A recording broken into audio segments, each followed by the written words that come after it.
तुमच्यासोबतसुद्धा असं होतं का, की अचानक घरी पाहुणे येतात आणि घरामध्ये फारसं काही साहित्य अवेलेबल नसतं.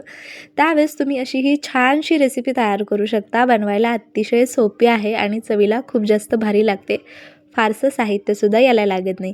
आज इथं मी बनवले होते मस्त असे चटपटीत तिखट ब्रेड सँडविच किंवा ब्रेड पॅटीससुद्धा याला म्हणतात. चवीला अप्रतिम लागतात. केचपसोबत किंवा तुम्ही हिरव्या चटणीसोबत खाऊ शकता. खूप जास्त छान लागतात. संध्याकाळच्या वेळेस काही चटपटीत खायची इच्छा असेल ना, तर हे ब्रेड सँडविच एकदा जरूर ट्राय करा. तर इथं मी अर्धा किलो बटाटे घेतले, स्वच्छ धुवून घेतले, कुकरमध्ये घातले. यामध्ये भरपूर पाणी घालायचं आणि याच्या 3 शिट्ट्या करून घ्यायच्या. काय करायचं ना, सुरुवातीला पहिली शिट्टी जी आहे ती गॅस मोठा करून करायची आणि त्यानंतर गॅस बारीक किंवा मध्यम करायचा आणि 2 शिट्ट्या करायच्या. त्यानंतर जोपर्यंत यातलं प्रेशर रिलीज नाही होत तोपर्यंत कुकर उघडायचा नाही. आता इथे आपण यासाठी छोटंसं वाटण तयार करणार आहोत. त्यासाठी इथं मी थोड्याशा पिकलेल्या आणि थोड्याशा ज्या हिरव्या मिरच्या आहेत ना त्या घातल्या. थोडासा लसूण आणि कोथिंबीर घालून याचं छानसं वाटण तयार करून घेतलं. तोपर्यंत इथं आपले बटाटेसुद्धा छान असे उकडलेले आहेत. बघा 3 शिट्ट्यामध्ये ना परफेक्ट असे बटाटे शिजून तयार होतात. खूप जास्त असे ओव्हर कुक पण होत नाही आणि कच्चे देखील राहत नाही.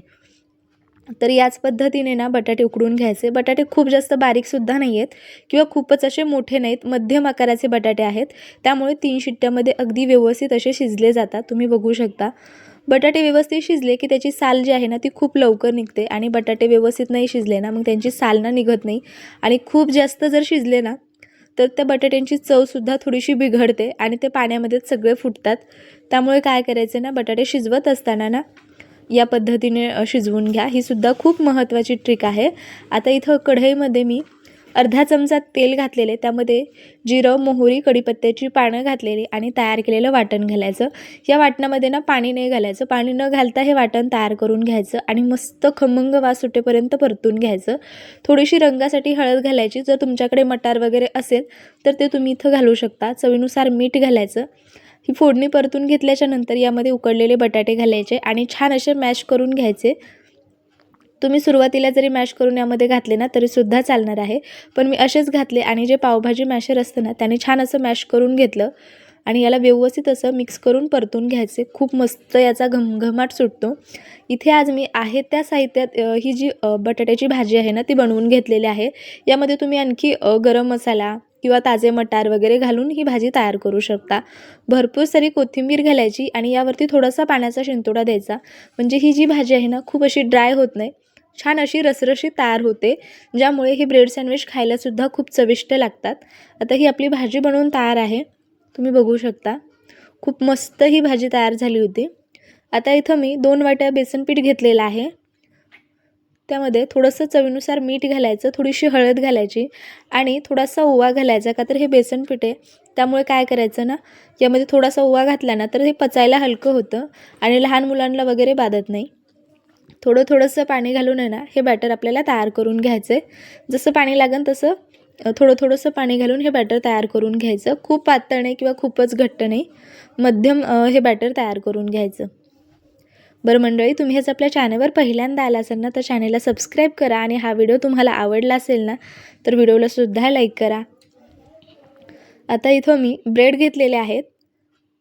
आता तुम्हाला हवं असेल ना तर ह्या ब्रेडचे जे साईडचे कडा आहेत ना ते तुम्ही कट करून घेऊ शकता.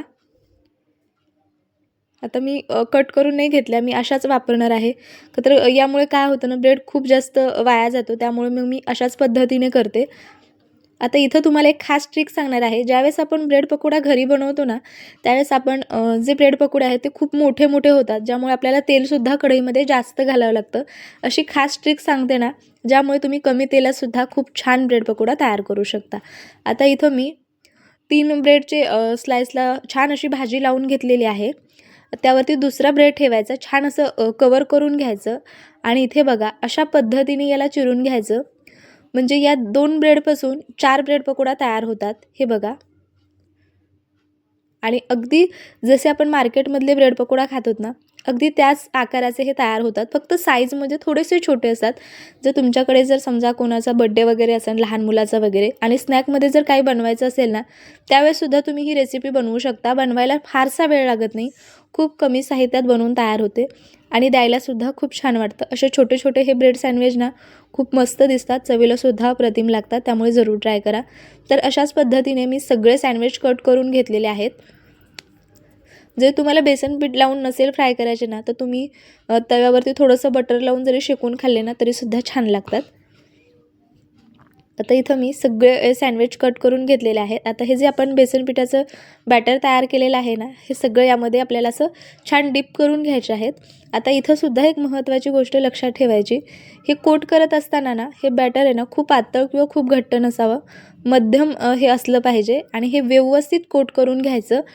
म्हणजे ह्यामध्ये ना थोडंसं असं राहिलं नाही पाहिजे, म्हणजे असं जर व्यवस्थित बेसन नाही लागलं ना तर त्याच्या आतमध्ये तेल जातं आणि ब्रेड पकोडा खूप ऑइली होण्याची शक्यता असते. त्यामुळे व्यवस्थित कोट करायचं आणि छान असं हे तेलामध्ये सोडायचं. तेलसुद्धा खूप कडकडीत गरम नसावं किंवा खूप कोमट नसावं, मध्यम तेल गरम असलं पाहिजे, म्हणजे हे तेलकट होत नाही.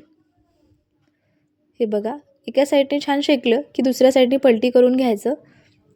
आता ही कढईसुद्धा खूप लहान आहे आणि हे सँडविचसुद्धा छोटे छोटे आहेत, त्यामुळे सुरुवातीला मी चाकूनेच उलटे करून घेतले आणि त्यानंतर व्यवस्थित सेट झाल्याच्या नंतर याला छान असं झाऱ्याने किंवा एखाद्या चमच्याने असं उलटून घ्यायचं आणि छान असा गोल्डन रंग येईपर्यंत व्यवस्थित असे हे सँडविच आपल्याला तळून घ्यायचे. दोन्हीही साईडनी उलटून पलटून हे छान असे हे सँडविच किंवा ब्रेड पकोडा मी फ्राय करून घेतलेले आहेत आणि याच पद्धतीने उरलेले सुद्धा ब्रेड सँडविच मी तयार करून घेतले होते. हे बघा. बरं मंडळी, ही रेसिपी तुम्हाला कशी वाटली ना ते सुद्धा मला कमेंट करून जरूर कळवा आणि हा व्हिडिओ तुम्ही जर फेसबुकला पाहत असाल, ही रेसिपी तुम्हाला कशी वाटली ना मला कमेंट करून जरूर कळवा आणि आणखी तुम्ही आपल्या पेजला फॉलो नसेल केले ना तर जरूर फॉलो करा. तुम्ही बघू शकता हे सँडविच अजिबात तेलकट होत नाही, खूप मस्त असे तयार होतात, त्यामुळे तुम्ही ही रेसिपी जरूर ट्राय करा. मी भेटते पुन्हा अशाच एखाद्या छानशा रेसिपीसोबत. तोपर्यंत बाय बाय.